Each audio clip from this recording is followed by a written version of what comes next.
the average price of a new build home bought by a first-time buyer has increased by 90,000 statewide and 125,000 euros in Dublin.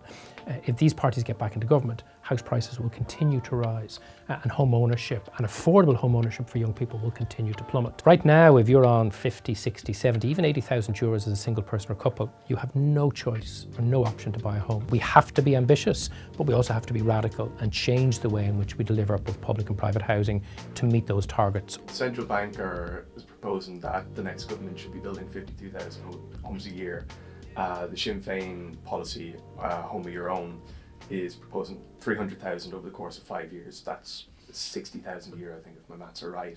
At the moment, we're producing half of that. Is the plan too ambitious? Nearly? Well, first of all, our housing targets are taken from the Independent Housing Commission's report, and it's really important that's emphasised because that was a commission created by government. It's made up of people who build houses week in, week out in the public and private sector. And they've said what's needed over the next 6 years is 370,000 new homes. That would be an average of 60,000 a year. And in fact, we have to get to 60,000 in their view by 2027, 2028. But what that commission report has also said is within that, we need to more than double delivery of both social and affordable homes. We've also accepted that.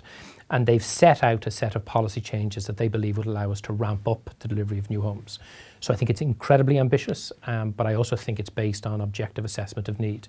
And I think both the very detailed policies we've set out in A Home of Your Own, but also learning from the Housing Commission and other people involved in industry and the public and private sector side, I think if we make the right kind of policy changes, we can meet that ambition.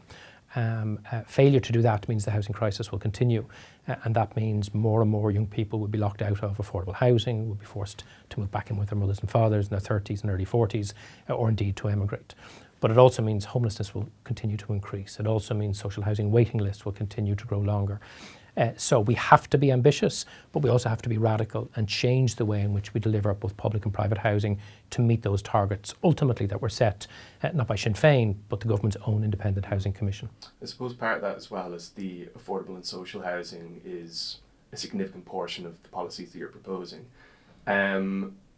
Might be fair to say that not everybody that's looking for a home in Ireland at the moment is going to be on social housing lists or looking for affordable housing or, well, affordable, of course, but not in the ways defined by the government or by Sinn Féin. Why is it so important to have such a substantial housing stock that's affordable and social housing? Well, first of all, our plan proposes more than doubling the output of social housing for people on local authority housing waiting lists. And that's because that's what's required. There are about 140,000 households in need of social housing. About 7,000 households come onto the list each year. The government has only been producing about 6,000 or 7,000 new build social homes on average each year. So we have to double that to about 15,000. But also there's a huge swathe of people who earn too much to be eligible for social housing, but really struggle or simply cannot afford to rent or buy in the private market. And they're not just people on incomes of 50 or 60 or 70,000 euros a year. That's people right up to 90,000. So it's a very, very large group of people. So we want to expand the understanding of public housing so it includes not just very low income families and workers applying for social housing, but also folks who want affordable rental, maybe because they don't want to buy at this point, or maybe they're saving for a deposit, or people who want to buy at a genuinely affordable price. So by having such a large proposition, over 60,000 affordable homes to rent or buy over the 6 years, that's really trying to meet a need that neither this government nor its predecessors have met to date. But we also want to ensure that people who want to buy private homes on the market can also do that. One of the problems in the last number of years is that a number of new homes delivered by the private sector for sale to first-time buyers and others has flatlined in and around 8,500 new homes a year. We want to treble the number of private for purchase homes coming on the market. So in addition to having large volumes of social, affordable rental, affordable purchase homes at prices of 250, 60, 70,000 delivered by local authorities and approved housing bodies, we also want to more than treble the number of private homes delivered by private residential developers coming on the market for sale. And we've set up policies to allow developers and builders to do that, but to do it with good quality and more moderated prices. Because ultimately, we need to grow the public housing sector, but we also need to grow private owner occupation. And as we do those two things, our private rental sector, which has grown far too fast in recent years, would kind of reach its natural equilibrium, and it would be more stable, and it would also be a little bit more affordable as well. A lot of the criticism that your party has faced on your housing policy has been around things like the proposal for new leaseholds on affordable purchase homes. The Sunday Business Post yesterday had an article that senior banking sources said that Sinn Féin was actually overstating the enthusiasm, let's say, of the banking sector to grant mortgages to people looking for leasehold houses in Sinn Féin's policy. What do you say to that? That there's kind of this scepticism of the ability to actually deliver on what you're proposing? Well, really, the only scepticism I'm hearing is from Fianna Fáil and Fine Gael, because they know our proposals are very popular. When I talk to people who are looking to either rent or buy affordably, and I explain the detail of the scheme, they're very interested in them. So first of all, let's be clear, home ownership among the 25 to 35-year-olds has collapsed over the last 30 years. Back in 1991, 60% of young people aged 25 to 35 owned their own home. It's now at about 24%. That's why so many people in their 20s and 30s are living at home or being forced to emigrate. Right now, if you're on 50, 60, 70, even 80,000 euros as a single person or couple, you have no choice or no option to buy a home. So our affordable purchase option essentially means you buy the home at the price of construction. The home is legally yours. You can do what you want with it, subject to planning permission. And crucially, you can give that home to your children and grandchildren with no hidden equity charges or inheritance tax. So it is the only way that you can actually deliver home ownership and bring that back into reach of many working people. Obviously, there's an issue around bank lending, because if banks are going to lend for mortgages, they want to be able to ensure they have security. Myself and Pierce Doherty met with the Banking and Payments Federation twice before we published the Affordable Homes Plan over the summer. They've set out very clearly what their requirements are, or their bank's requirements would be.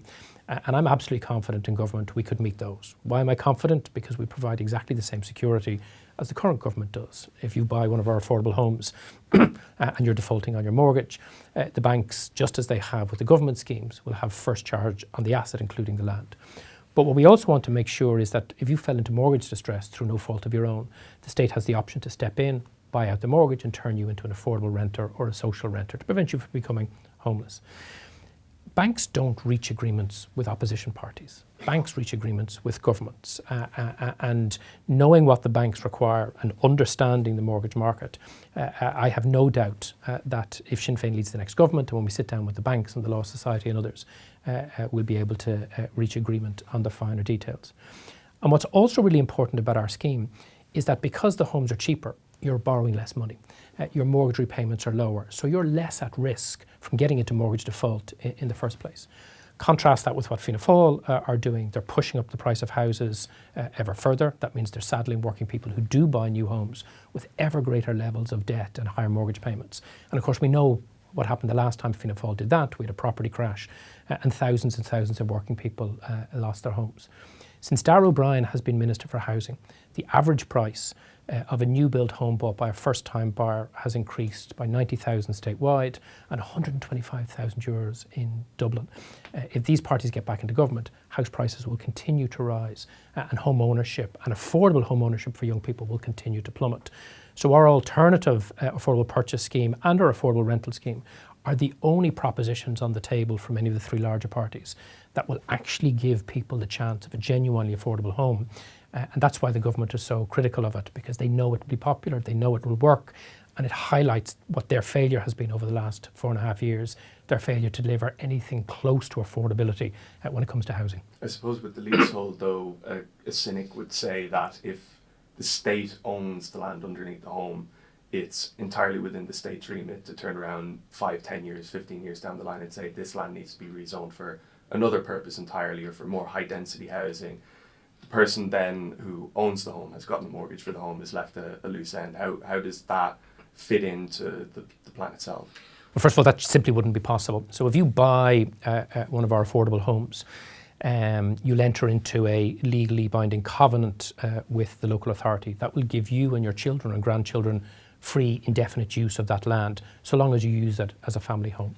And the reason why is because the state has paid for the land, the site servicing, the utility connections and development levy. So essentially it has become a piece of public infrastructure.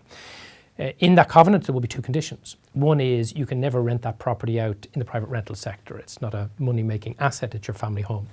Sure, if you want to live abroad for some time, maybe for work, you'll be able to allow that property to be rented through the council's affordable rental scheme under a fixed term contract. But also crucially, when you want to sell the property, you can sell the property whenever you want. Given that you bought it at a fair affordable price, you will sell it at a fair affordable price through the affordable housing scheme. And that means you will sell it for the price that you paid for it, index linked for wage inflation and home improvements. And what we want to do, because it's a very considerable level of state investment over the time, we want to build up a stock of what I like to call privately owned, privately traded, but permanently affordable homes. So we're not just meeting the housing need of single people and working people today, but we're ensuring in perpetuity those homes are forever affordable. If you compare that with the government's so-called affordable housing scheme, you buy into the home at a discount of the full market value, but the state has an equity share. The state owns 10, 20, 30% of that property. If you want to own the home outright, you have to buy out that full equity. In Dublin, the all-in cost of their homes at the moment is 400 to 550,000 euros. You can only pay out that equity in 10,000 euro lump sums. If you don't, and your children inherit the home, they have to pay it in full. But also when that home is sold, it no longer is an affordable home, albeit not affordable in the first place. It becomes a regular private market home. We want to assure affordability for this generation and every future generation. And that's why, in fact, the affordable leasehold model with home purchase prices of 250, 60, 70,000 is not only the only way, but it's the best way to guarantee affordable homes today and forever into the future.